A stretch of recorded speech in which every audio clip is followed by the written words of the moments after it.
I'm way older than I look.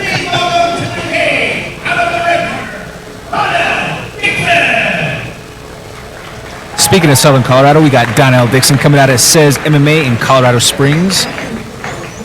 CES in the house. He is also a returning veteran. Both of these guys, I should say, are returning veterans to CJJC competition. Dixon's head coach and professor, and Mike Sesnalevich, the first guy in UFC history, also a heavyweight back at that time. He pulled off a heel hook finish in the UFC. Longtime veteran of the IFL, was a product of that Militich Fight Systems, who was one of those grandfathered, or maybe not grandfathered, but one of those original super teams in mixed martial arts that combine so many different disciplines underneath one roof. A squad that has had a lot of development and guys who have gone on to have some success throughout their career. And cheers to Pat. Oh, maybe not cheers. And making his way to the cage, to the ring order, we have Fernando Castro. And Fernando Castro making his way out of A-Bag right out here in Aurora. He is being cornered by Brian Eastman. Like the walkout spot.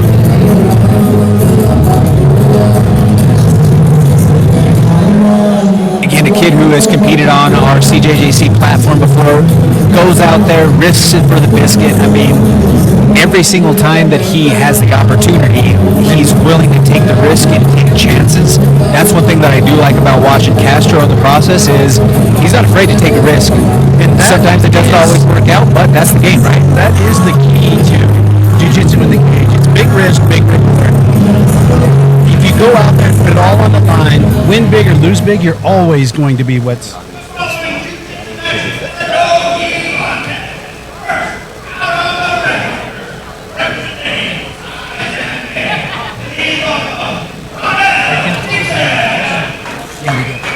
Yeah, we do it fine. He was in our I'm just worried that it's stuff.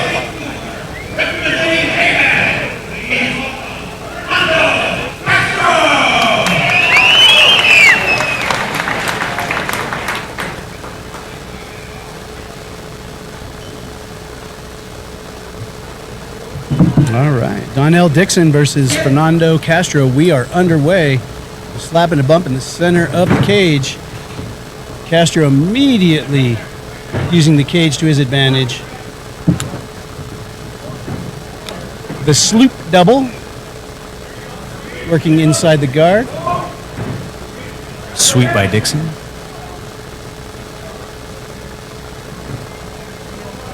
Castro's trying to pass that guard wet blanket style. You know, and sometimes in these formats, especially in their grappling or their competitive grappling journeys, if it's maybe a little bit earlier in that stage, we tend to see the guy who has the MMA experience sometimes have the advantage just because, for lack of a better, at times, they're just used to being mean and the aggressor. And they've also been in a cage. They understand the fundamentals of using the cage, the dead spots in the walls, as a teammate rather than a combatant. Dixon passes over into half guard.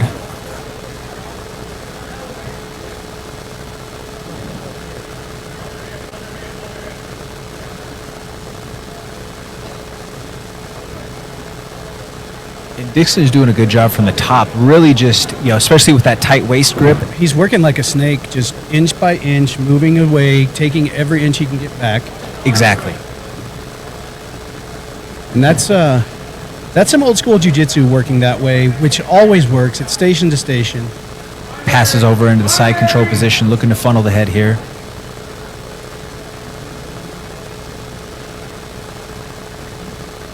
Really efficient with his cross-body control, though, right now. If you see where he's controlling the right hip across the body all the way over to the shoulder, then now building up into this turtle series. Big risk trying to jump the back. Misses in the process, ends up in the guard of Castro. Now Castro has to capitalize on this mistake, but it's going to require him passing the guard in the process. Dixon heavy 2-on-1, using the cage for the turn. See, this is what we were talking about before. People that have been inside the cage understand how to use it, and they're going to use it to their advantage. Dixon active with an open guard here from the bottom, working for potential sweep attempts, trying to trap that inside arm as well. He wants Castro to come and see him. Little there basic. we go, fan sweep. Base fan sweep. That's a day one sweep that you learn in white belt class. You know, just perfect execution of the fundamentals, understanding where the levers are. Basics win. And at the end of the day, so much of jiu-jitsu is just understanding where the levers are, right, Trevor? That's right. Right now, he's using that gift wrap grip, which is so controlling. It doesn't look like it, and from on camera, it's like that big brother move to stop hitting yourself. And it's just such a pain to have to deal with, and uses it wisely to try to work towards the back in the process. Castro scrambling to not allow the hooks to get into place and working himself back out on the top. Yeah. Little north side. Oh. Dixon wrestles himself back up to the feet. Great scramble back to the feet when he had lost position. Ankle pick off of the fence. Secured by Dixon. But Castro looking to throw up a triangle in the process. Oh, no. Switches to an Omo/go-go plata entry. Dixon able to roll out of it in the process. Oh, gets his arm free. Castro, however, able to successfully execute the sweep and ends up on top and side control. Dixon decided having his arm free and not in danger was more important than giving up the position right there, which is smart. He's going to look to try to potentially ghost sweep right now or ghost escape. Yeah. There we have. He's up right now and back up to his feet.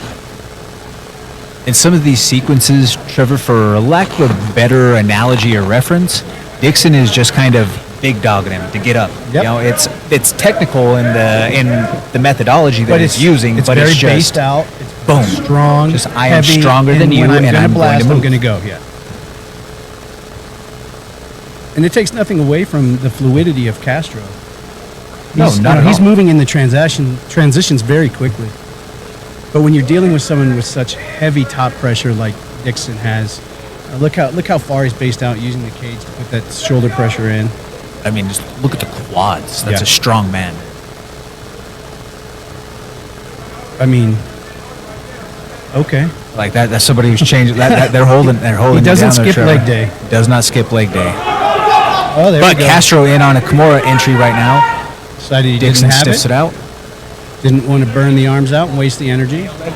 Dixon is always trying to climb. That forward pressure is amazing, and that's going to be the end of... That's the end of regulation there for the first round. We're going to move to the overtime period right there. Speaking of overtime, before they get started, give us a quick breakdown. So, quick breakdown of overtime. As far as the overall scoring, if this should expire these 2 1-minute overtime periods where each combatant is going to have the opportunity to take each other's back, if there is not a submission scored in these 2 overtime periods, then it will revert to regulation and referee's decision. And that means anything that happened in the overtime does not get taken into consideration for the referee. Yes, sir. And the jury of their peers. So they start in that seatbelt position with the back, and you have 1 minute to try to submit from the back or reverse and get a submission yourself. If they're on your back and you reverse and submit, you basically have won. It's basically a wrap in that sense, unless in that flip side, they have to then reverse and submit faster than you reversed and submitted. Exactly. So it does come down to a time thing.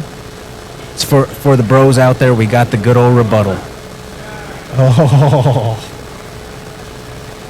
You got fast on me. Castro still working at the back. He's got the hooks in. Castro working, but at the same time, it's a Dixon's doing great. Very solid defensive position for Dixon. You know, I mean, Dixon really isn't in danger when he's just laying on top of him from that spot. Well, especially being able to arch back into him and get his hips sagged. You're not going to move him. Here we go. Dixon's turn. Again, he started in that seatbelt position. But a sweep right away from Castro. Giving up the sweep. Now, the sweep in itself means nothing unless there's a submission.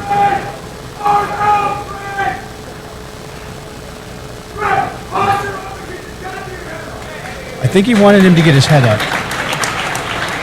I'm not sure. Probably a pretty good call on that one. So we're looking for a jackhammer. And sweep and scramble from Dixon. Dixon uses that sweep and the scramble attempt to try to funnel a front headlock choke.